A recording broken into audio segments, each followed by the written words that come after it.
Afternoon's COVID-19 daily update. Thank you for joining us today after a holiday 4th of July Independence Day celebration that I hope everybody enjoyed, and it's important to come back here and talk about the results over the weekend and where we are right now in fighting this virus. I'm joined, of course, by Dr. Nate Smith, Secretary of the Department of Health, Dr. Jose Romero, as well as A.J. Geary here, Director of ADAM. And then we have Stephanie Williams, who's the Chief of Staff Deputy Director at the Department of Health. I want to first thank all of our healthcare workers that while we were celebrating the 4th and having cookouts, our healthcare workers were hard at work taking care of patients, doing their work on the front line, and I want to express my appreciation to them. And I know that the caseload is heavy, and you're carrying the bulk of that, and we're grateful for it, and we remember the work and the service that you're providing to the state and to your patients. Let's go to the case reports. Just to look back over the weekend, Saturday we reported 587 new cases. Sunday, 605 new cases, and today we have an additional 439 new cases. And so yesterday, total cases were 23,814 in terms of cumulative COVID cases. Adding 439 brings us to 24,253. In terms of hospitalizations, we've seen an increase of 12. That brings us to 337 that are hospitalized. We've had 5 additional deaths. That brings us to 292. The top counties in terms of new COVID cases: Washington County had 77, Pulaski County 46, Yale County 36, and Benton County 36 as well, with the rest of the counties under 20. In terms of testing, we had 3,615 tests that were taken, and as you can see, that's down a little bit from what we've been doing. Obviously, the holiday weekend, Sunday, has an impact on that number. And so let's go on to the charts, and we'll look at it from a different way. If you look here in terms of the number of new cases, you can see the last 24 hours with 439 cases. You look to the next one, the rolling average, and you can see, and this is better, this shows a flattening out there, which you don't take for granted, because you recognize that with 400 and some tests that we had fewer tests over that last 24-hour period. The number of active cases did dip down the last 24 hours. We had more people recover than got sick, so that's a good sign.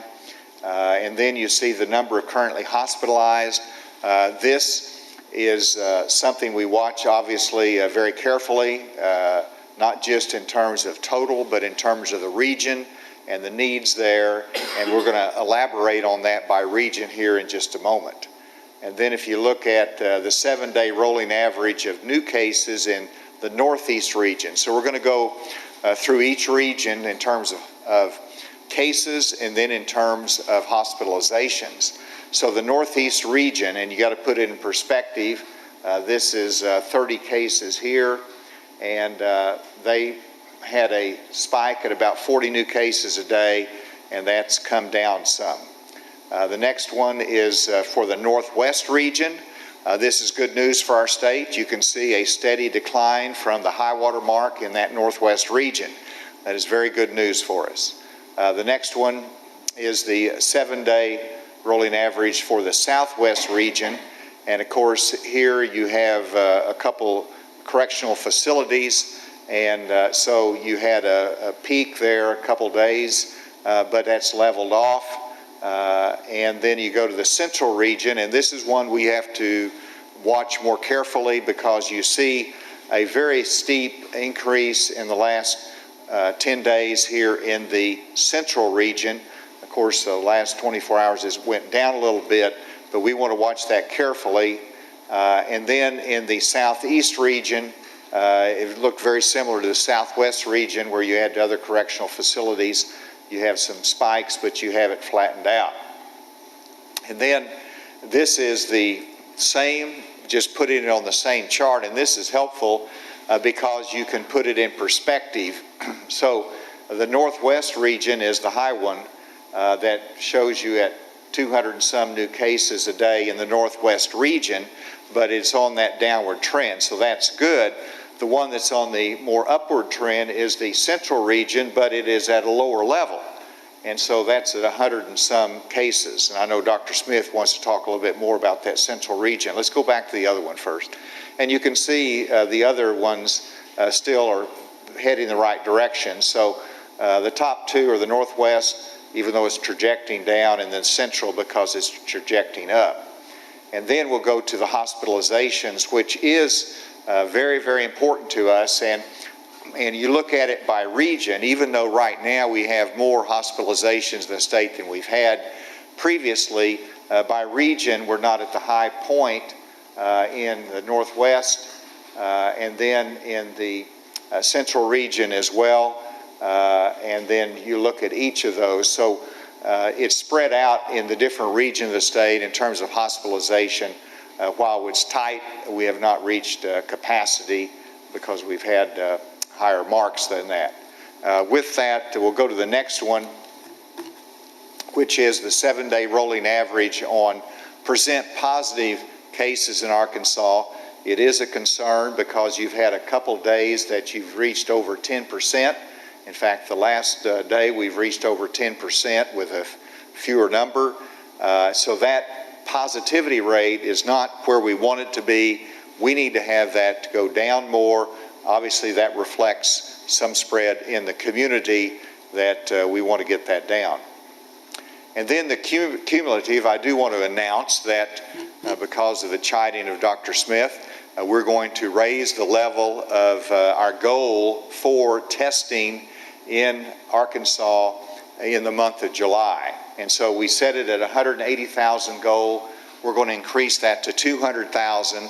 That depends, of course, on demand. We believe that will be there, but it also depends upon our testing capacity.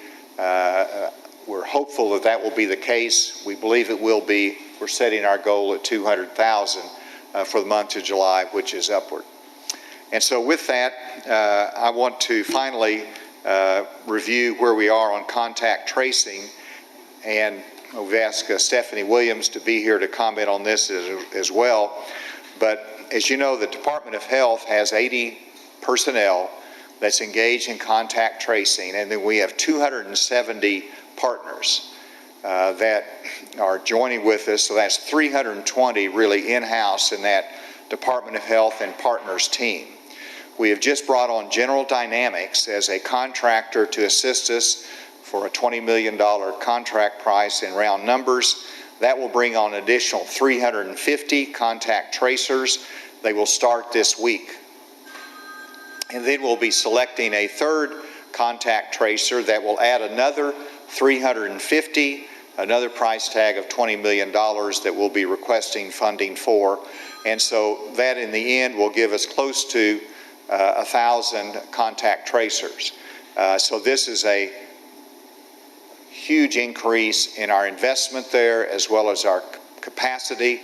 It doesn't mean it's going to be perfect in the fall. We'll continue to monitor that, but those are big investments that we're making. With that, I'll invite Dr. Smith to make comments, and then Stephanie, if you could come and talk again about contact tracing. Dr. Smith. Thank you, Governor. I've got a plain white mask here. This was donated by Junior League of Little Rock. They've actually donated 500 masks to be handed out, distributed at our testing events. So I want to thank Junior League of Little Rock for their support for public health and joining in the fight against COVID-19. Governor, thank you for your report. Just to add a few things to the numbers. As the Governor's mentioned, we had 439 new cases yesterday. 8 of them were in correctional facilities, 431 in the community, bringing our total to 24,253.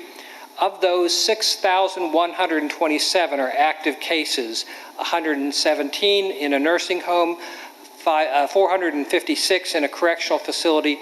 So our active cases in the community is 5,554. And we now have cases, at least one case in all 75 counties.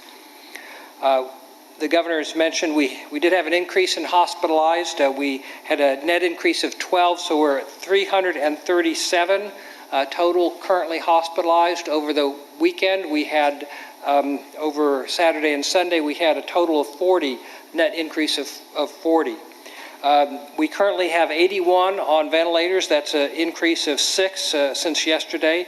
We've had 5 additional deaths from yesterday, bringing our total to 292. We have had an additional 701 recover since yesterday, bringing our total recovered to 17,834. So we had more recover in the last 24 hours than we added new cases, which is why our active cases have gone down.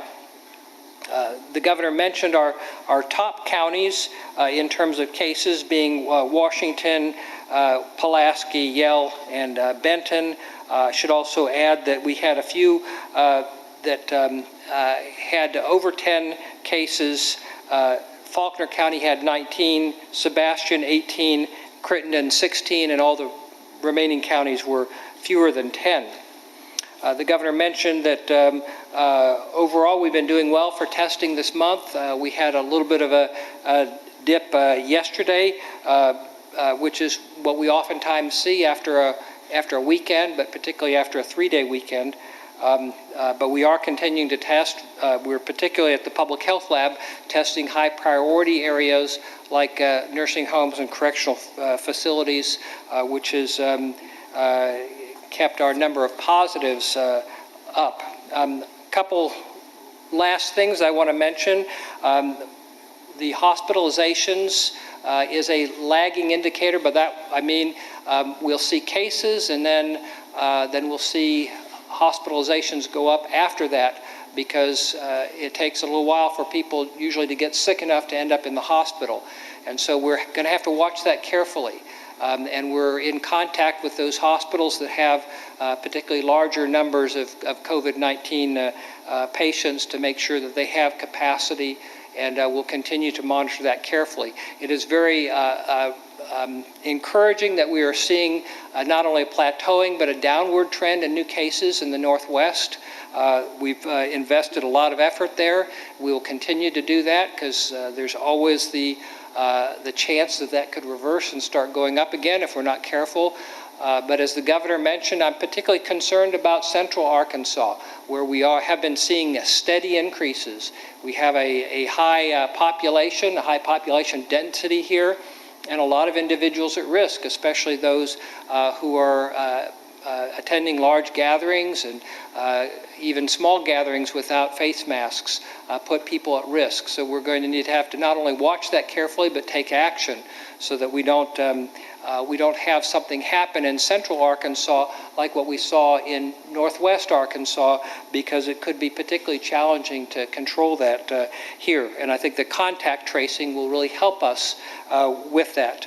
And with that, I'm going to turn it over to Chief of Staff Stephanie Williams to talk more about where we are with our contact tracing.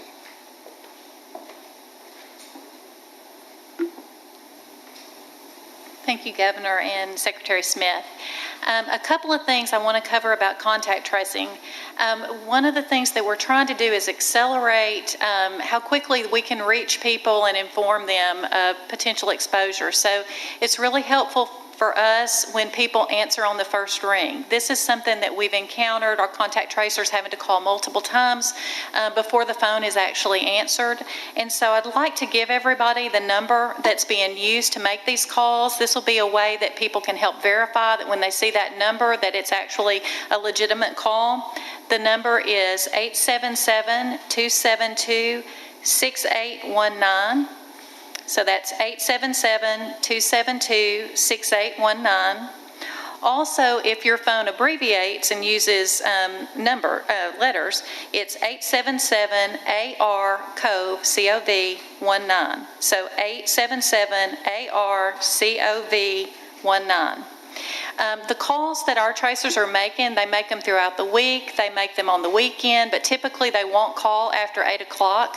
Another thing to remember, if you talk to a tracer, a way that you can verify that it's actually a legitimate call is they'll be providing you information that you can verify. They will tell you why they're calling, either where you've been or who you've been in contact with, so you can verify that. They also won't ask you for money or anything like that. So if you should receive a call that you have concerns about, please feel free to contact us, but those are the ways that you can verify that it's a legitimate call. Also, we've gotten a lot of calls from folks who would like to be employed to do contact tracing or would like to volunteer, which has been great. We are now encouraging folks to go to General Dynamics website.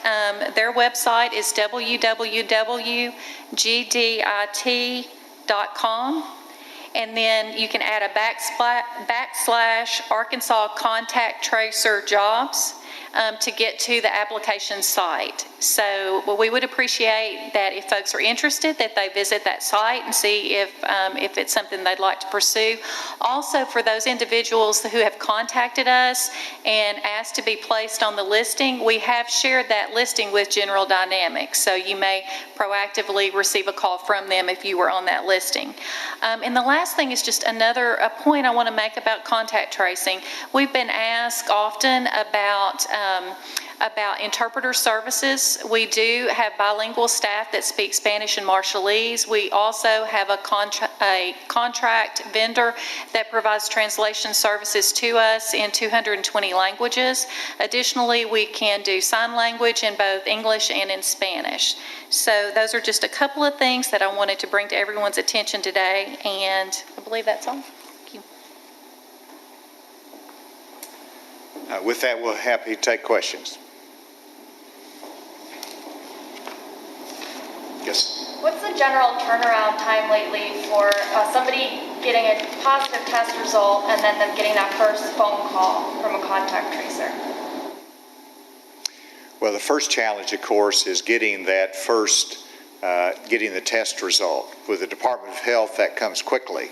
But sometimes the commercial labs, we might have a gap there of 2 to 7 days, and that's too long. And so that is a concern to us in terms of how long from when they get notified of the positive test and the contact tracing. Stephanie, you have an answer to that?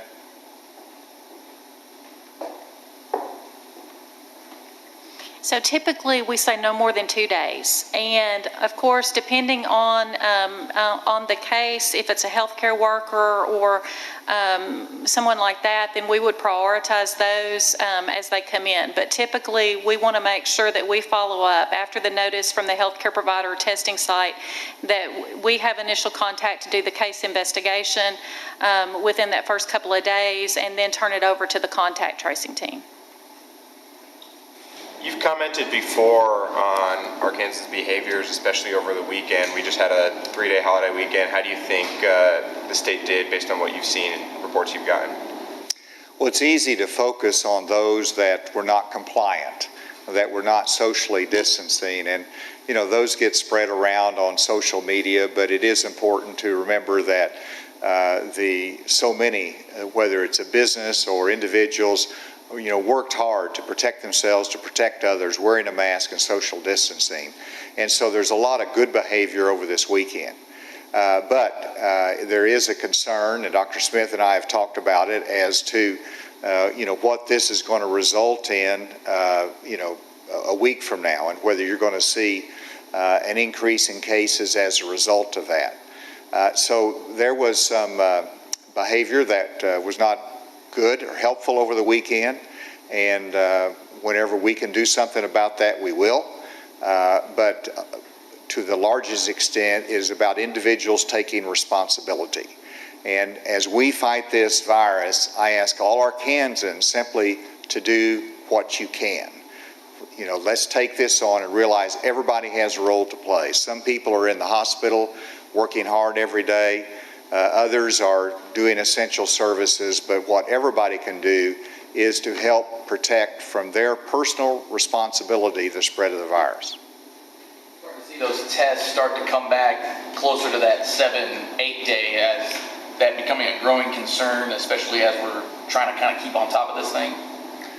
It is a growing concern, and for that reason, I had a conversation with the White House Coronavirus Task Force this morning on that topic, raising the concern about the capacity of our commercial testing labs as to them keeping up with the demand. And it's not just about Arkansas, it's also about Texas and California and Florida, Arizona, all adding to that mix and putting pressure on the supply chain. There's some specific things that I raised with them that I hope that they can do, and we had a discussion about that, but that needs to be fixed. Is there any way to expand the capacity or allow more people to get tested through the Department of Health and some of the hospitals, or are they going to continue to be pretty specific in their testing? All right, so Dr. Smith, I want you to take that one if you can. Certainly, as I shared before, we have three major capacities for testing. One, as you mentioned, is the Arkansas Department of Health Public Health Lab. We can't do this on our own, obviously, but we have brought on another high throughput instrument. It's going to take a while before it's up and fully functioning, but that will give us not only surge capacity, but also if one of them is down for one reason or another, we won't be dead in the water. We also have our commercial labs, and as you've noted, we've had some supply chain issues there that has increased the turnaround time in our commercial labs again, and that's a concern. That's what the governor has been addressing. We also have our hospitals that have platforms. Many of them have platforms that can give answers within a few hours, but they have to have the reagents for that, and they're really struggling with that to get adequate reagents to do all the testing that they need to do. So we are expanding our capacity of the public health lab, but we need to make sure these supply chain issues are solved for our commercial labs and also for our hospital labs. So are we just seeing simple supply and demand here, or is there something else going on in those supply chains? I believe this is mostly just plain supply and demand. So you said that you had specifics that you mentioned to the coronavirus task force. I wondered what they were. And every time you increase testing, doesn't that mean you need more contact tracers? And how can you possibly keep up?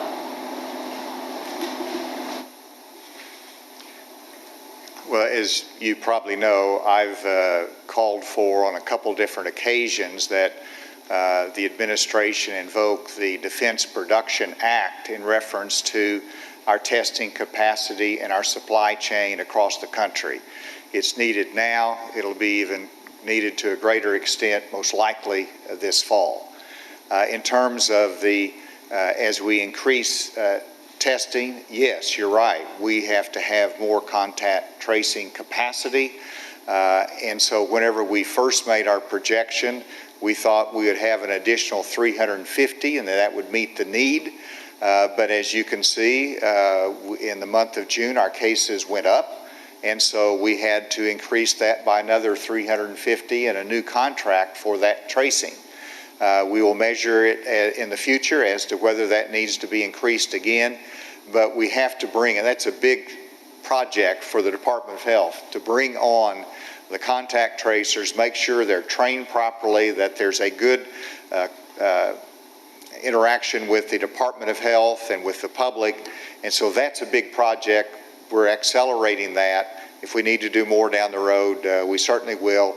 And don't forget that we have many that are in the private sector that they will immediately do their own contact tracing. And I think, we have a call that will come, but if, I know in a school system or otherwise, they immediately can do their contact tracing and then we follow up as well. So it's a team effort that we need to implement, and we've got to increase that very quickly.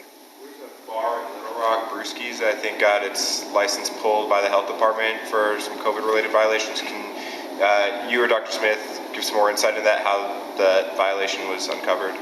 Okay, please note that the first mention of that name comes from a media inquiry. But in terms of that particular incident, that was, we expect compliance with our public health guidelines. And if someone is not complying with those, then if they are not willing to enforce it, then they cannot stay in operation. And so that's an example of where there were violations, and the Department of Health issued a cease and desist order on it.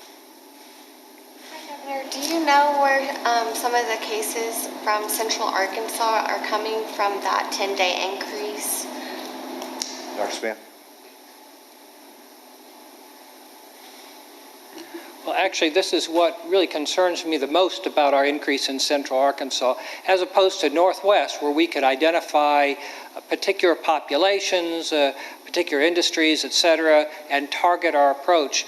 We're really not seeing that. We've seen a few things here and there, but this is pretty widespread in Central region, and so this is going to take a collective action in order to turn this around. There's not the same ability to focus our efforts in one area and expect it to come down quickly.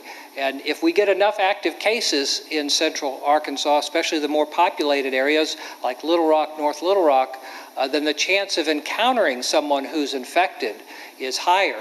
And so some of the same things that we've been doing all throughout this time and hasn't resulted in infections, they are more likely to result in infections. So this is something we do need to be careful of.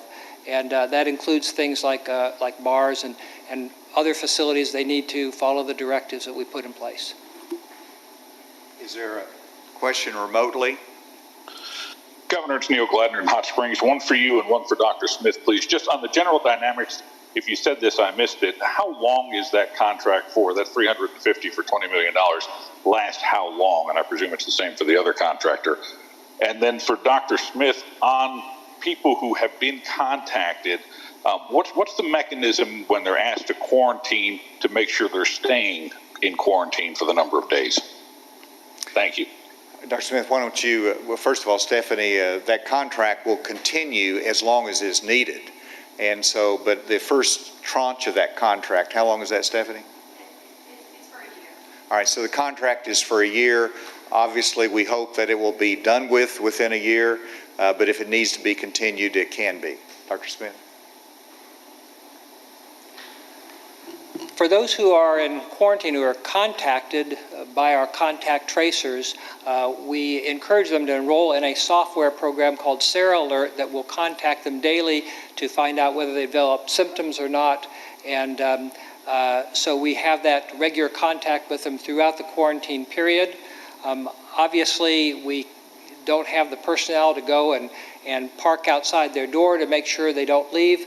We give them careful instructions, but if we receive reports that they're not remaining in quarantine, and sometimes we do, then we go ahead and issue an order of quarantine, which is gives sort of a legal enforcement to that.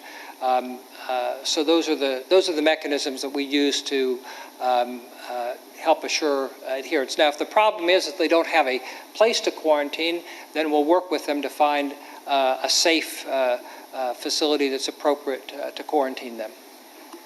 Thank you. Another question remotely?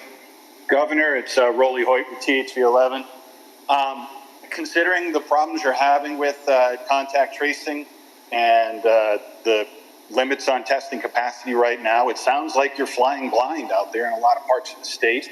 How much longer do you think before the skies clear up and you get a better handle on how it's spreading and how you can stop it from spreading? I'm not sure I heard all of that, but in terms of our investment and what we're going to get on it and when we can turn the corner, that really depends upon not just our strategy and investment in contact tracing, the work that we do and the isolation, but it depends upon, to the largest extent, everybody's behavior. And that's where we need every Arkansan to pitch in, to do their responsibility, but also what's in their own interest. If we're going to have a good fall and have school and have sports, we need everybody to really be disciplined now, and that's what we're asking them to do. And I really appreciate so many others that have jumped in there and said we want to do our part. But that, to me, is the key. Time frame wise, I give up on predicting the future. All you can do is work hard at this every day. Today I was delighted that our numbers were not like they were yesterday.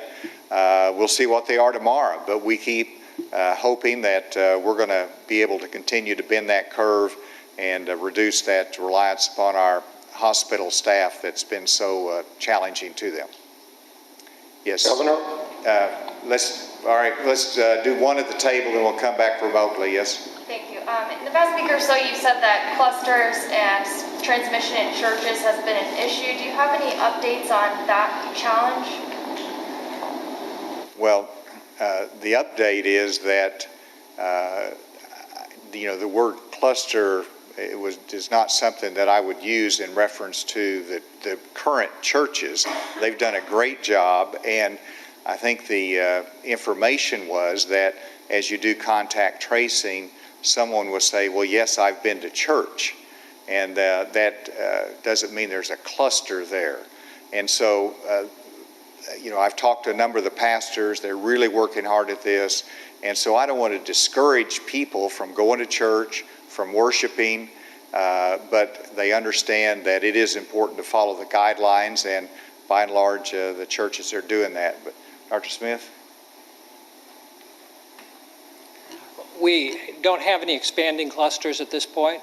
We have, as the governor mentioned, in most cases, these are situations where someone who tested positive reported they had been to a church. We did have a couple of situations where it looked like there was a transmission that probably did occur during a worship service. Those situations have been addressed, and we're not seeing any growing clusters there. Obviously, we're looking for links between cases. We are able currently to link about 75% of our cases. What I mentioned about Central Arkansas is not that we didn't know where they were coming from, but we can't pin them down to one particularly large event or venue. These are smaller groups of folks who are meeting each other, and that's a little bit harder to control with an action from our part. It requires us to continue to lean forward on our testing and contact tracing, but also depend on the public to take the actions that they need to protect themselves and others. And then Governor? remotely, yes. Yes, this is Mike McNeil at MagnoliaReporter.com. My question is for Dr. Smith. Okay. Between Saturday and Sunday, Miller County, which is the Texarkana area, had a surge of 91 new positive cases and 89 new active cases. Can you elaborate on the situation at the Miller County Jail and what that says about the spread of COVID in southwest Arkansas?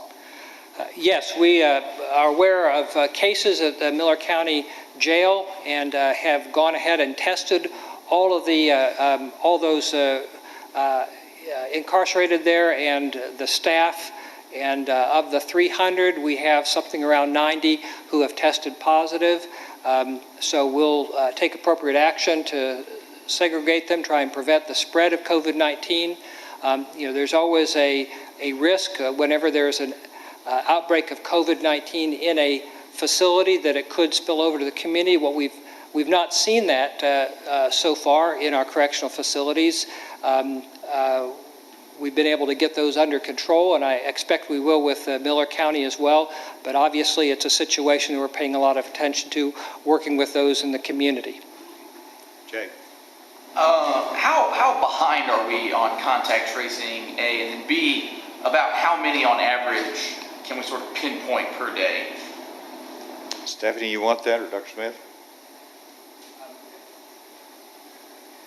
In terms of behind, It's a difficult question to answer because there is a delay between when a sample is collected and when we get the report, especially when we have longer turnaround times in our commercial labs. But then, we are not behind in terms of making that initial case contact, case investigation. Sometimes it does take us a little while to get a hold of that person, but that's not, that's to be expected. Where it's challenging then is to follow up on all the contacts in a timely fashion, and that's where having additional contact tracers will really help us. And as Stephanie's mentioned, the governor's mentioned, we'll go from where we are now, which is at about 350. We will double that with this contract, and then we'll triple it with the second contract. So we should be doing much better in terms of our capacity to quickly make those contact tracing and identify those chains of transmission so we can interrupt them. So I guess how long on average does it take to, sort of case closed on any one person? I don't have the most current numbers on that. Stephanie, do you want to comment? So it is a process, and so I think case investigation, it's important to understand that that's really an interaction with clinical staff that takes 45 minutes to an hour, so it's pretty time intensive. The case investigation, typically for every patient, they average about 2 to 3 contacts. So those contacts, when we're having those encounters that the contact tracers have, that's about 30 minutes on average. If it's really simple and easy, people remember everything, about 20 minutes, but typically, 30 minutes, sometimes 40 or more, depending on the individual. So, and in addition to that, when people test positive, when people are asked to quarantine, it's a period of time. So 10 days, 14 days, depending on the situation. And so it's not easy to quantify that. So I don't think I answered your question exactly, but hopefully that helped. Last question. Something you said earlier, I want to clarify. Did you say that there were now an active case in all 75 counties? And if so, is that the first time that we've seen at least one active case in all 75 counties at the same time?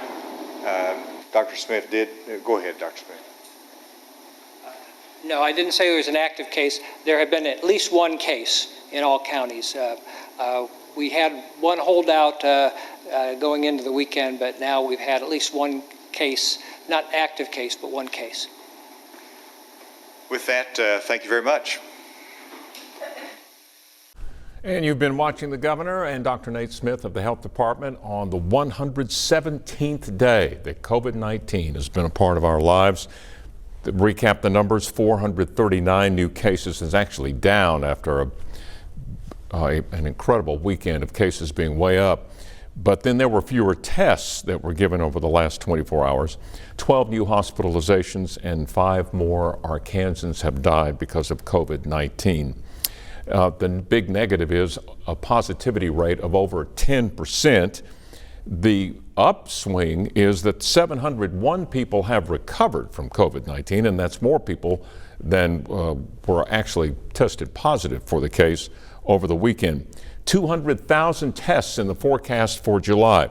Over the weekend, I talked to several people who say they never miss this press conference. In fact, a couple of the people I talked to bragged about the fact that they've never missed one of them. And I want to take you back to the first week of these press conferences, and this is amazing. When Dr. Nate Smith said, we started out with 3 contact tracers, 3. Now, with the announcement today, General Dynamics is providing another 350, another outside vendor is bringing another 350, and there will be over 1,000 contact tracers in Arkansas before July ends. And these 2 outside commercial organizations are on a 1-year contract. It's obvious, the 3-legged stool of what's happening now with COVID-19 in Arkansas and across the country. There's contact tracing that follows the testing, and all the while there has to be disciplined behavior while all of that's going on. It's totally unpredictable, which led the governor to say in his press conference today, when it comes to the future, I give up. Keep watching. We'll have more details at 5, 6, and 10 on THV 11. Thanks for joining us.